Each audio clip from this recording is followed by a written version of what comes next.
The helicopter lifted off, leaving behind a whirl of red dust. But on the ground, something profound had taken root.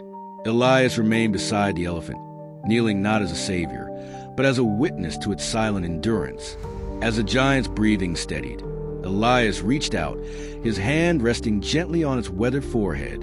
In that simple contact, an entire conversation unfolded, a dialogue of trust, of shared vulnerability. The elephant's eyelids fluttered, and for a moment, Elias imagined it must be reliving the pain. Or perhaps it was simply resting for the first time in days, knowing that at last, help had come.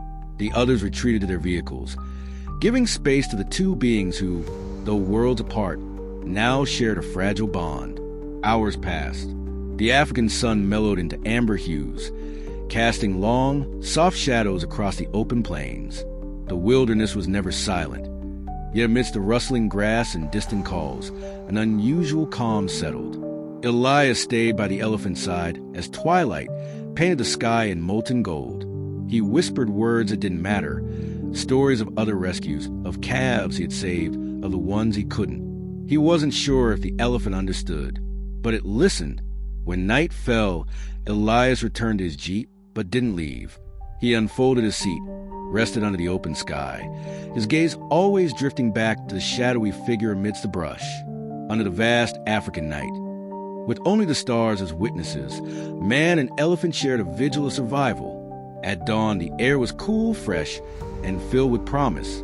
Elias approached, softly calling out, not as a vet, but as a friend, Shuja. The elephant's ears twitched, a name born from the shared struggle. In Swahili, it meant warrior. Fitting, for this was no ordinary bull. This was a fighter, a survivor. The bond had taken root. Each day, Elias returned, medical kit slung over his shoulder. His approach met with calm acceptance. The elephant would lower itself, presenting its back, allowing Elias to clean the wound, replace the bandages, and check for signs of infection. Trust, once fragile, had grown sturdy. Weeks passed. The abscess shrank, the angry red fading to healthy pink. Shuja's strength returned, not just in body, but in spirit. His movements were less labored, his posture prouder.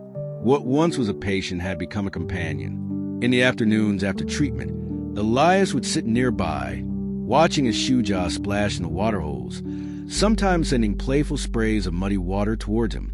The other ranger began to tease Elias, calling him the elephant whisperer of Tsavo.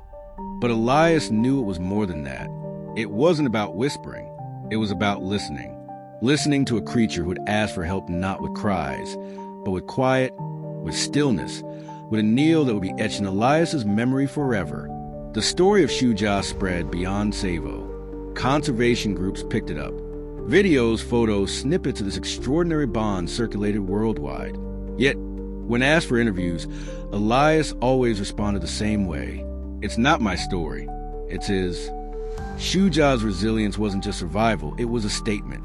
A reminder that even in the wildest corners of the earth, trust and compassion could exist between species. A month after that first encounter, the day came when the bandages were removed for the last time. The wound had healed, leaving behind a scar, a bold, proud reminder of a battle won. That afternoon, Shuja rejoined his herd. Yet as the sun dipped low, he returned to stand outside the ranger station. No trumpet, no dramatics, just standing, waiting, as if to say, I remember.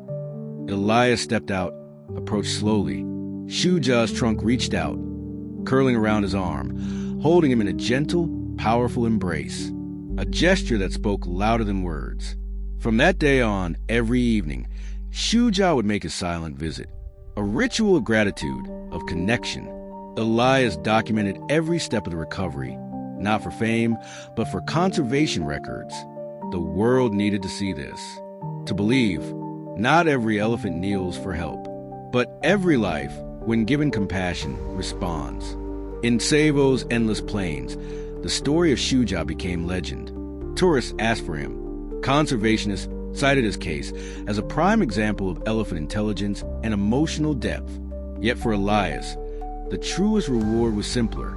It was a moment, one quiet afternoon, when Shuja, fully healed, approached him not in need, but out of sheer will, touched his forehead gently against Elias's chest and stood there. Two beings, two hearts, no barriers. Then one afternoon, as the rains threatened the horizon, Shuja lingered by the stream. His herd called from across the water. He turned his head, eyes locking with Elias's one final time. A soft, low trumpet rippled through the air, a farewell, a blessing, a promise. Elias smiled, raised his hand. Goodbye, warrior.